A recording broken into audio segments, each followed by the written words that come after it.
Party, raised by his grandmother in an underprivileged neighborhood. Parker was able to escape the drugs and violence of his environment through love, education, hard work. He has been, it's been said that he is the personification of the American dream, and I think that's very safe to say. He served as Paradise Valley's mayor from 2008 to 2009. He served as a special assistant to President George H.W. Bush. He's led his congregation as an interim minister, and he serves on the National Board of Directors for the Salvation Army. What have you not done? Congress, and that's where you're headed. That's right. That is exactly right. We're going to have a great time turning things around once we get there. I can guarantee you that. You know, I was scrolling through my news feed on Facebook, and I saw a picture on your page, which I had already liked. I liked it because I like you. Awesome. I liked the page, and I saw you post regarding a local motors facility in Chandler, and that you were there talking to them and getting feedback. Yeah, well, that is a phenomenal story. Most people don't realize that we do have a car manufacturer in Chandler, and it is phenomenal. But you know what? Their biggest problem is regulation. They are going to have to start producing overseas now because the regulations that the federal government imposes upon them are so strenuous. They are limited to building 2,000 cars per year. And the only way that they can build the car is that if someone is purchasing the car, they have to come in and help them build it. Wait a second. Yeah. Why would those regulations be put in place? Well, we have big car manufacturers that would like to stifle the growth of the little person. And I just think that is just ridiculous because they should be able to produce as many cars as they can. They are providing jobs by doing that.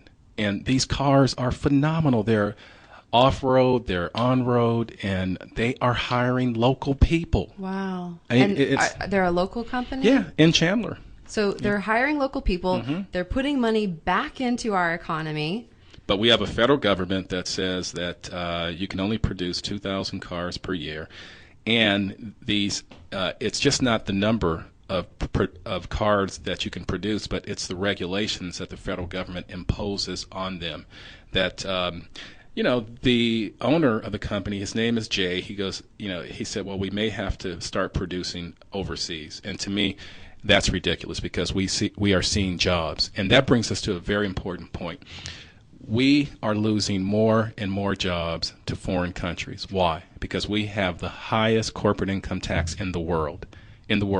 So if I am a CEO, I'm going to say to myself, I want to go where it's going to be the most economically advantaged for me. And it's just not the high tax rates. We have the most strenuous regulatory system in the world, and that's destroying jobs. We are losing jobs. Right, and that just comes down to a business, a business decision. So if you were to go to Congress, how could you change this? When I get to Congress, the first thing that I'm going to do is make sure that we can create more jobs. And the way that we create more jobs is that we have to become more competitive. And look, when you have the highest corporate income tax in the world, no one's going to, they are not going to, provide jobs. Right. And so the first thing that we are going to do is that we're going to go in and we're going to work with the leadership and say we must reduce the corporate income tax rate. And also, most people don't realize this, but we have a lot of bureaucrats who sit behind a desk, and guess what they do? They create regulations, but they're not passed as laws. So the other thing that I promise to do is to make sure that if a regulation is passed by an unelected bureaucrat and it has the effect of a law, then Congress should review it and act upon it. I don't understand how they're able to do that. Oh, it's just it's through the regulatory process. It's if you look at the code of federal regulation, the CFR is a huge, volumes, and every federal agency can create their own regulations, and many times these regulations, they have the effect of law and they have the effect of stifling the growth of business, and Congress does not review those regulations. So you're going to change that? Oh yeah. I like to say, we heard about the whole thing about change, and so I say that the American people, they've been shortchanged over the last 3.5+ years. So we're going to go in there and make some meaningful change. Well, I see that we have a caller on the line. John, Yes. what's your question? Hi. I live here in Ahwatukee, and I'm filling up my car as we speak, and you're speaking about cars. But I just wanted to ask a quick question. I know there's a lot of hoopla out there right now. It's a new district, this and that, and people are saying, that you should live in the district to run. I mean, is that going to be an issue for anyone running, or including yourself with it? Absolutely not. Quite frankly, right now I live 2 blocks outside of the district, and there are 10 people in the race when you count the Republicans and the Democrats, and I think 2 or 3 live in the district. But there is no way humanly possible that I would serve a district that I did not live in. So I am selling my house. I'm going to move into the district. 2 blocks away. I should have gotten them to just, draw that line, John, 2 blocks into it. But but to really focus on the question, that would be, I would never do that. I would never live in a district. I would live in the district. I'm sorry. Right. And I have to say, from watching, there are probably politicians that may even live in the district, and they're not active in the district, and they're not actively engaging with the community. And from watching your Facebook page and from seeing you, and I did my research on you. I talked to other people. I'm an informed voter. Mm-hmm. I talked to other people. I Googled you. And what I'm hearing and what I'm seeing is that you are, going door to door, and you are pounding the pavement, and you are talking to people. So, John, thank you so much for the question. Thanks, John. I think the fact that that District 9 is a new district, I'm sure that poses many exciting challenges, and I would love for you to speak a little bit about that. Yeah, the composition of the district, I think is just phenomenal. It's roughly 32 or 33% Republican and roughly 31% Democrat, and the rest independents. And so I think that the person who represents this district will have to be someone who can reach out to all people. And, you talked about my background, and my background is very well suited. My grandmother, she did raise me. She couldn't read, she couldn't write. And I'll never forget this one story. I was accepted into Georgetown University's law school, okay? And so I got the letter, and I was almost in tears because I said, I can't afford this. So my grandmother, at the age of 75, started cleaning houses to help get me through.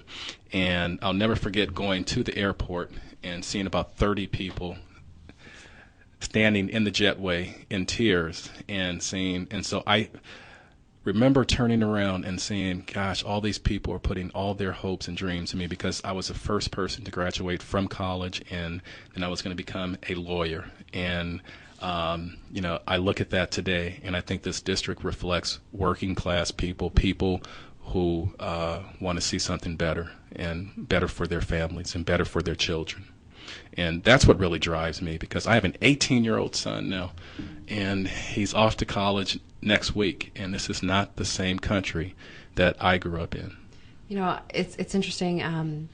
Congress doesn't have high approval ratings with the American people. So I had to say to myself, why? I mean, you're a great guy. Why do you want to go there? Well, see, that's the question that I get all the time. People say, why do you want to run for Congress? And it's because we have elected people. Once they get there, they lose touch. We have elected people into Congress because good people will not run. And we have elected people into Congress who, they don't serve the people. They serve special interest. And so, I just want to leave that legacy for future generations, to say that I care and that we care. My generation, we still care. And so that is my favorite question of all times. Why do you want to run? Is because if I don't, or not just, if we don't get good people to run, then the alternative is we're going to have what we have today. Right. So. Well, we're going to go to a break, and when we get back, I want to talk a little bit more about the state of the economy, what you think it's going to take to get things back on track. And, Obama signed in an executive order that's definitely affecting some immigration. I want to talk, Arizona immigration is a big topic. Yes. So when we get back, we're going to talk about those two things. This is The Social View. I'm Christina Wagner. This is NBC 1260. Stay tuned. We'll be back in 2 minutes.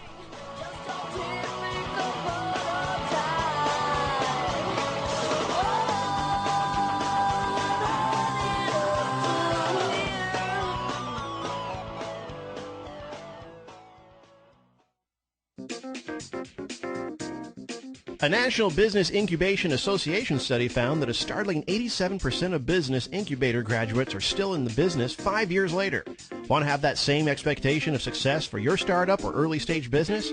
CEI, the Center for Entrepreneurial Innovation, is a community-based business incubator at Gateway Community College. CEI provides business incubation